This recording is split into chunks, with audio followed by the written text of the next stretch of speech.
When the world was remade after the fall of Morgoth, the Valar set aside an isle far from our shores, a fair and beautiful land rising proud from the deeps of Pelargir. To the Edain, the noble houses of men who had stood beside us in the War of Wrath, this land was given in friendship and good faith. It was called Numenor, the land of gift, and there their lives were long beyond the measure of other men.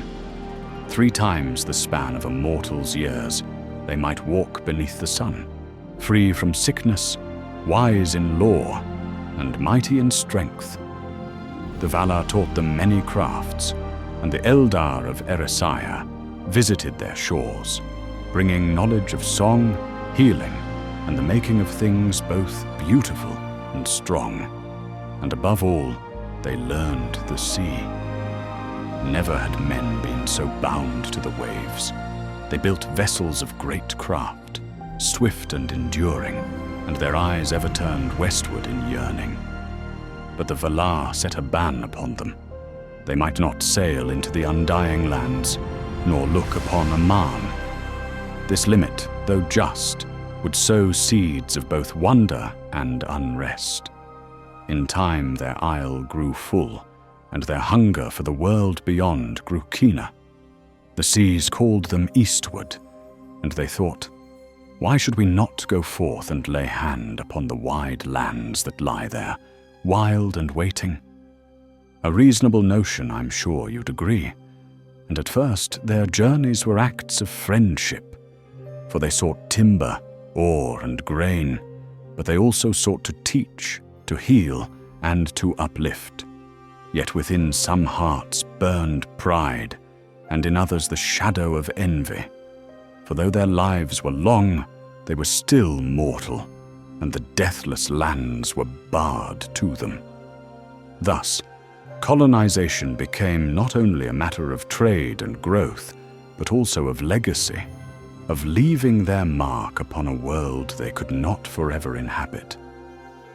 I remember the first sails that came, white and pure upon the horizon, when I was but young in years compared to now. They brought gifts of tools and jewels, and their captains bowed with courtesy before our kindreds.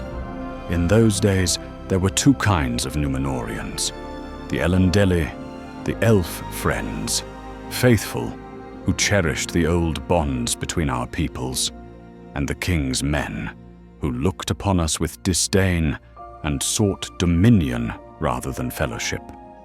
Regardless, the Númenóreans were never content with fleeting visits. In time, they built mighty ports along the coasts of Middle-earth.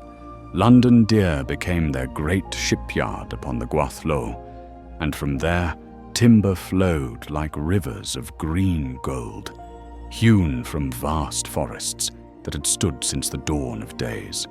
Hills were stripped, and rivers choked with silt, for the hunger of Númenor's fleets was without end.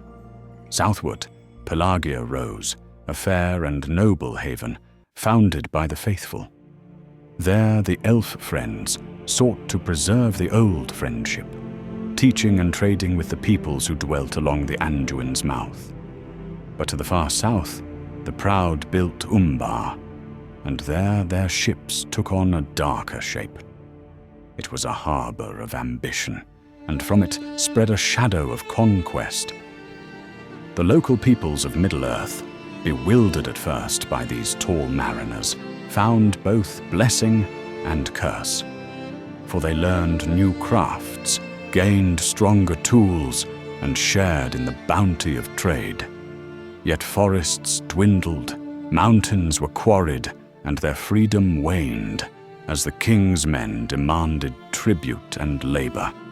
The elves looked upon this with sorrow, for we foresaw what such seeds would bear. At first, however, the Númenóreans were a bulwark against evil, for Sauron, though greatly weakened after Morgoth's fall, had risen again in the east, gathering dark hosts in the land of Mordor. Against him, the might of Númenor was like the sunrise scattering the night. They built fortresses and watchtowers, and many tribes of men sought their protection, giving thanks for the freedom bought with Númenórean steel. In time, trade blossomed as well. Grain, gems, and timber passed through their harbors, and with them went song and lore. Many chieftains of men even adopted their tongue and their customs, eager to share in their splendor of this mighty island kingdom. But slowly, the spirit changed. The king's men began to see themselves as masters rather than allies. Where once they came with gifts, now they demanded tribute. Where once they built in harmony, now they carved their will into stone. Their great ships, black-sailed and towering, became symbols of dread rather than friendship. And here, my friends, the old wound of Númenor must be spoken plainly, the sundering of its people. The faithful, the Elendili, still cherished the friendship of the Eldar, and remembered the Ban of the Valar with humility. To them belonged Pelargir and the northern havens, where justice and kindness endured. But the king's men, who grew ever prouder and more envious of the elves, turned south to Umbar. There they proclaimed dominion, and their ships went forth not as merchants, but as conquerors. In Umbar, men of Middle-earth were ruled harshly, and the king's men scorned even their own kin who clung to the old loyalties. So it was that the very colonies of Númenor became mirrors of their strife. Pelargir, a bastion of loyalty and friendship, and Umbar, a stronghold of imperial might. Thus the division at home was written across the coasts of Middle-earth in stone and steel. Yet darker still was the hand that moved in secret. For in Mordor, the Lord of the Rings, Sauron, waxed in power. His servants spread war and ruin, and though the Númenóreans held him at bay, they could not wholly drive him out. At last, the might of Númenor was brought against him in full. Armies disembarked upon Middle-earth in hosts so great that the ground trembled beneath their march, and soon enough Sauron's legions broke before them, fleeing like shadows before the storm. And Sauron, perceiving that open war could not prevail, did what cunning demanded. He surrendered, and the king's men took him captive and bore him across the sea to Númenor itself. There, by guile and honeyed words, he corrupted their king and their people, turning their pride into blasphemy. Thus was the mightiest of men ensnared, and the fate of Númenor was sealed. But of that doom and its unmaking we shall speak another time, for the fire burns low and the night grows deep.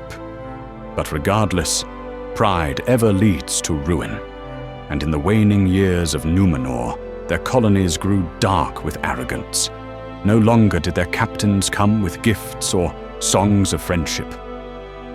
The peoples of Middle-earth, once glad of their aid, groaned under their yoke. Forests that had stood since the elder days were hewn without thought. Mountains were quarried until they bled, and tribute was demanded in gold, in grain, even in the lives of men sent to toil in far-off places. The king's men grew harsh, and their rule became one of fear. Even we of the Eldar, once glad to greet their sails, turned away in sorrow. The light that had shone upon Númenor was fading, and in their pride they heeded not the warning of the Valar. Their doom was drawing nigh, and it was written not only in the seas, but in the hearts of their own people. Yet all was not lost, for the faithful endured, even in those darkest years. In Pelargir and in scattered havens, they clung to the old friendship, honoring the Valar and cherishing the bond with the Eldar.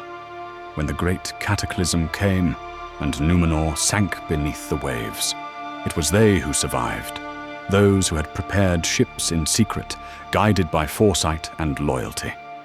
From their exile came Elendil the Tall, and with him his sons, Isildur and Anarion. The havens of the faithful became the seed of new realms, Arnor in the north and Gondor in the south. These kingdoms bore the memory of Númenor's glory, though not its arrogance, and thus the wisdom, strength, and craft of the Dúnedain were preserved into the Third Age.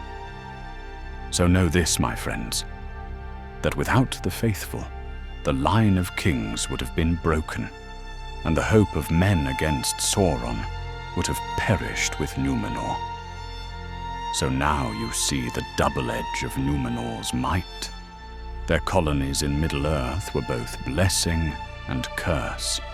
They preserved knowledge, strengthened the free peoples, and laid the foundations of Gondor and Arnor, kingdoms that would stand as bulwarks against the shadow. Yet they also brought devastation, pride, and cruelty, and their hunger for dominion hastened their fall.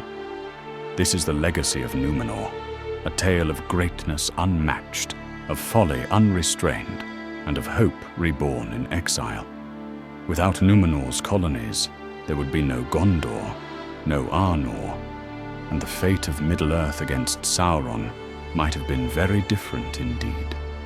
So remember them when next you hear the crash of waves upon stone, and when the wind carries the scent of salt and sea. For though their isle is drowned, their story yet shapes the world we walk in.